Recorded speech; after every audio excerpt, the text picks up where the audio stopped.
All right, we've got Kristine Balog here, guys.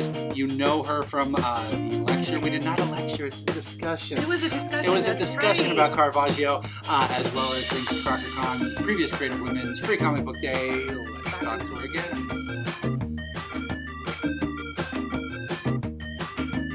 Creative Women Minicon, October 21st, guys. Mark your calendar. Obviously, it's a Saturday. This is the 5th annual. I think you might have been at every one. I have. She's a five-timer. This is exciting. And there are only a couple of you. I think Sarah might have been at every one. Sarah was. And I think Jen. And I think that might be it.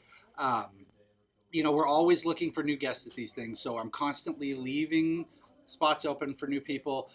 But then, you know, we have our people that we love to have back time and time again. No disrespect to anyone who didn't come back, but a lot of you didn't fill out the application form, which is what you need to do to get into Creative Women. And so let's talk about your stuff. I mean, they probably know you by now, but let's give them a little rundown on, let's start at the beginning. What was the first thing you put out? The first thing was my Caravaggio comic book. Yep. Very first, issue number 1, way back when. Oh my gosh, 5 years ago. So it was right about the same time as Creative Women. I debuted it at Creative Women. Debuted at Creative Women. That's pretty awesome, actually. That was actually. so long ago, yeah. And well, you've done a number of issues since then. It hasn't just been issue number 1. No, so I did an extended release of issue 1, which was 28 pages long, full of way more story, way more art. I'm up to issue 6, so I'll have issue 6 actually with me at this Creative Women Minicon. And I'm working on the graphic novel right now as well, which is going to take the first 10 issues and put it into the first installment. So are you going to do 6 through 10 in comic book format? Or I am. You will put those out for those of us who have got...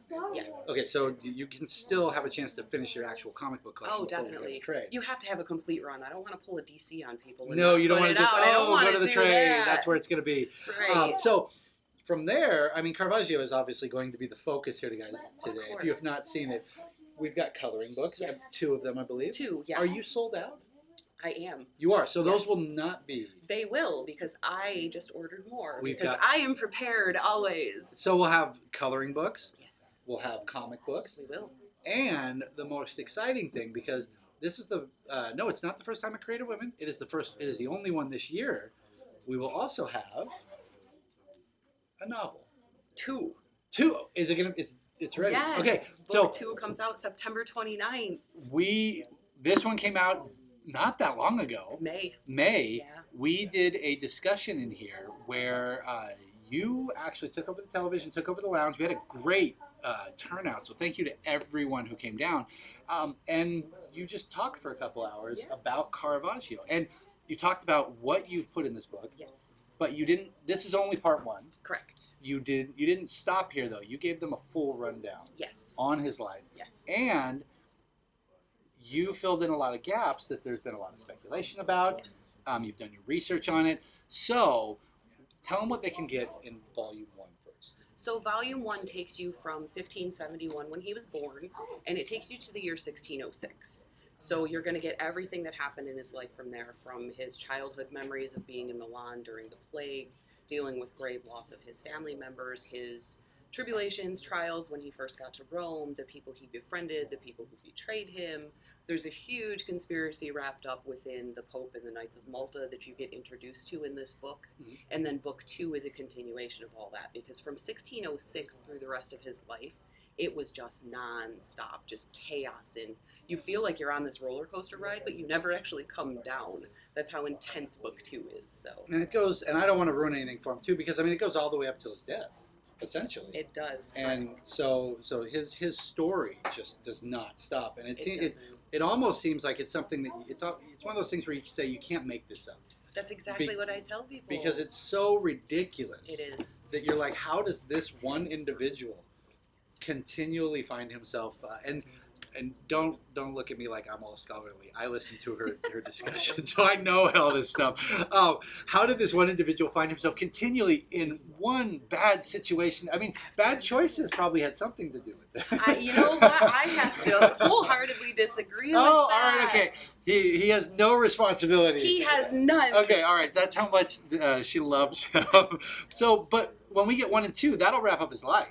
Yes. But that's not going to wrap up your endeavor here Right, in a correct. novel form. So Correct. what else are they going to be getting? So book 3 is slated to come out sometime in May of next year, and book 3 is all about this woman Costanza Colonna, who was a powerhouse of a noble woman back then, which obviously you're in a patriarchal society, it was unheard of.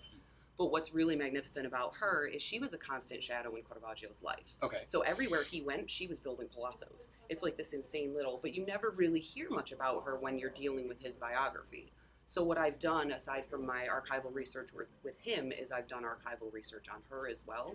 Okay. So book 3 is all about her. So obviously it's going to fill in the gaps of some things that are going on in book 1 and book 2 and present it to you from her perspective. Okay. And then book 3 is going to be about Fabrizio Colonna, who you get introduced to on page 1. Here, he Okay, winds up there you go. becoming Caravaggio's best friend. And then book 4, or book 5, excuse me, is actually on the Grandmaster Elof de Wintercourt, who was the Grand Master who wrote a letter to the Pope, and the Pope granted him special permissions to make Caravaggio a knight, even though it was unlawful to do so. So I'm giving you the whole story of him and this whole story of Malta and these secrets, and I mean going back into Templar history and things like that. So it's going to be this really beautiful wrap-up of his life through all of these other characters' perspectives. So what made you pick those 3 people as the people that you, I mean, obviously the best friend, but out of everyone that he had encountered, what made you pick them in particular? Wow, that's Because he had all kinds of patrons, and there were the knights. He did, and yes.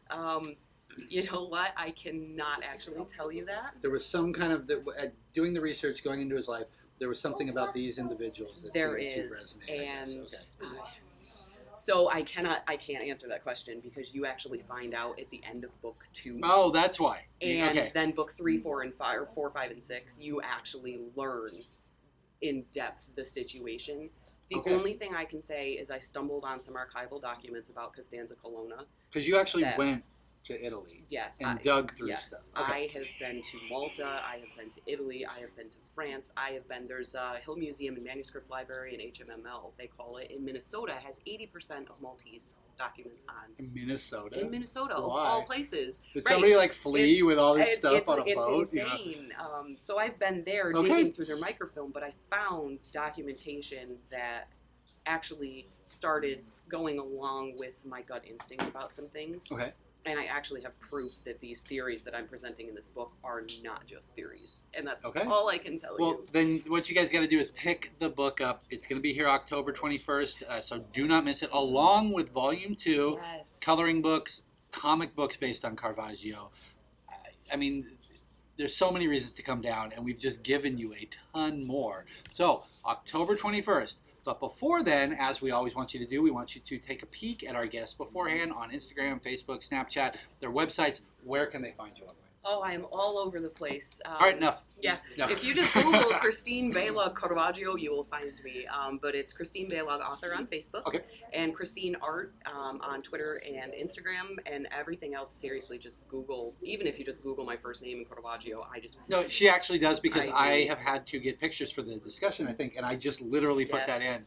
And I think I typed in images, and then they came up on the Google everywhere. thing. Yes. So take a peek, look at it, come down, take a look at her book, and learn a little bit more about Caravaggio, because I don't think a lot of you probably know much. Right. So and I'm more than happy to tell anybody about him anytime. there you go. Anytime. So you can get a little precursor from her at the table, but then you can pick up the book and go home and do a little reading. So we will see you guys on the 21st. Thank you very much. Thank you so much. Always.